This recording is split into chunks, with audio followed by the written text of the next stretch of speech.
Pwani Habari ni channel yako inayokupa habari moto moto zilizojiri hapa Pwani na kwingineko. Kaa nasi ili Mungu kwamba mpira umeisha katika dakika hizo, na kwa bahati nzuri hatukupata injuries. Zaidi ya hapo, ukiangalia mchezo, dominance yetu sisi ilikuwa ni kubwa sana, na ni bahati mbaya sana tumekosa magoli mengi ya wazi, na hii inatokana labda tumetengeneza nafasi nyingi lakini hatakuwa na bahati ya kupata magoli. Naamini kabisa mwalimu na benchi la ufundi watakuwa na nafasi ya kuweza kufanyia kazi mapungufu yaliyojitokeza leo. Hii timu tuna uwezo wa kuifunga nyumbani. Hata hapa tulikuwa na uwezo wa kufunga, lakini kwa bahati mbaya tu maamuzi nayo vile vile yalikuwa yako na yanauma upande mmoja. Lakini kwenye michezo hii kiafrika tunakubaliana na hilo, na tunawasubiri waje nyumbani na sisi tuje kucheza nao, tuone na sisi tutautumiaje uwanja wetu wa nyumbani. Jambo kubwa kwa washabiki, wapenzi, wanachama na wote wenye kuitakia heri Simba ni kuweka nguvu ya pamoja na kufanya maandalizi ya nguvu kukabiliana na wao. Hii ni timu ambayo tunaweza kabisa tukaitoa na tukaendelea kwenye hatua inayofuata. Simba haijawahi kuwa na moyo wa kukata tamaa.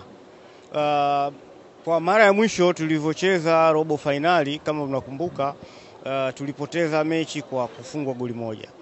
Lakini pia tumeshaenda kucheza na Kaizer Chiefs, walikuwa na timu nzuri, tulipoteza kwao goli 4. Tulipokuja Dar es Salaam tukapata goli 3. Kwa hiyo ni rahisi sana kwa hawa nao tukijipanga vizuri kupata goli zaidi ya 3, na ikiwezekana mara 2 ya hizo 3 kwa maana ya 6, na tukaingia kwenye hatua inayofuata. Mipango ikoje sasa kuelekea Dar es Salaam na kuelekea mechi ya marudiano? Maandalizi ya mechi hii yalishaanza. Kwa hiyo tunaendelea pale tulipoishia, na kwa maana kwamba tutakaporudi Dar es Salaam tutakuwa na nafasi nzuri ya kufanya marekebisho kwenye maeneo ambayo yalikuwa yanaonekana na itilafu. Mechi hii kwa wote walioshuhudia kulikuwa na maamuzi ya ajabu kidogo. Sasa kwa wenzetu hawa wana mambo mengi ambayo wanayafanya ndani ya mpira. Sisi tunawashukuru kwa hili waliotufanyia, lakini na sisi tunawakaribisha waje kukutana na ukarimu wetu nyumbani. Mmoja awe tayari kuhakikisha kwamba anapambana kwa ajili ya Simba kuingia katika hatua inayofuata. Hakuna jambo jingine. Kila mmoja awe tayari, ambao wanatakiwa kwenda uwanjani waje. Wale ambao wanafanya dua, wanaofanya sala, yote tufanye, tuhakikishe kwamba tunapata ushindi. acha kulike, kushare, kucomment na kusubscribe ili kupata zaidi kutoka hapa Pwani Habari.